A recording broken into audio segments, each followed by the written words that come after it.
Beredar potongan video wawancara Presiden Prabowo Subianto yang dipotong dan disebarkan. Seolah-olah ia hanya membicarakan keamanan Israel serta mengabaikan keamanan Palestina. Potongan video ini kemudian dimanfaatkan untuk membangun narasi yang menyesatkan di ruang publik. Faktanya wawancara tersebut dilakukan pada tanggal 24 September tahun 2025. Usai Presiden Prabowo menyampaikan pidato di sidang umum PBB, bukan pernyataan yang disampaikan baru-baru ini. Secara utuhnya pernyataan Presiden Prabowo justru menegaskan dukungan terhadap kemerdekaan Palestina melalui solusi dua negara. Dengan syarat pengakuan Israel terhadap Palestina dan jaminan keamanan bagi kedua belah pihak dalam proses rekonsiliasi.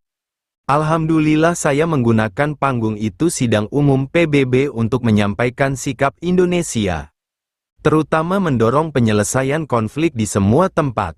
Tapi yang paling utama bagi kita sangat merasakan jeritan penderitaan rakyat Gaza. Tanggapan pemimpin negara-negara lain, banyak sekali yang positif. Kita dianggap realistis dan dianggap seimbang.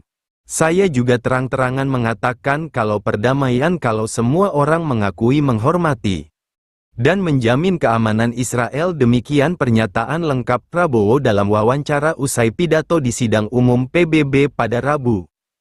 Pidato Presiden Prabowo di sidang umum PBB pada tanggal 24 September tahun 2025 lalu juga dengan jelas dan tegas mendorong jalan tengah melalui solusi dua negara agar konflik tidak terus berlanjut dan tidak lagi menimbulkan korban sipil khususnya rakyat Palestina. Situasi di Gaza masih sedang terungkap di depan mata kita. Pada saat ini orang-orang tak berdosa menangis minta tolong untuk diselamatkan. Siapa yang akan menyelamatkan mereka? Siapa yang akan menyelamatkan orang-orang tak berdosa? Siapa yang akan menyelamatkan orang tua dan wanita? Jutaan orang menghadapi bahaya saat ini. Saat kita duduk di sini, mereka menghadapi trauma dan kerusakan yang tidak dapat diperbaiki pada tubuh mereka. Mereka sekarat karena kelaparan. Apakah kita bisa tetap diam? Apakah tidak akan ada jawaban atas jeritan mereka? Apakah kita akan mengajari mereka bahwa satu keluarga umat manusia dapat bangkit menghadapi tantangan, kata Prabowo. Masyarakat diimbau untuk lebih waspada terhadap narasi disinformasi, fitnah, dan kebencian yang sengaja memotong konteks pernyataan.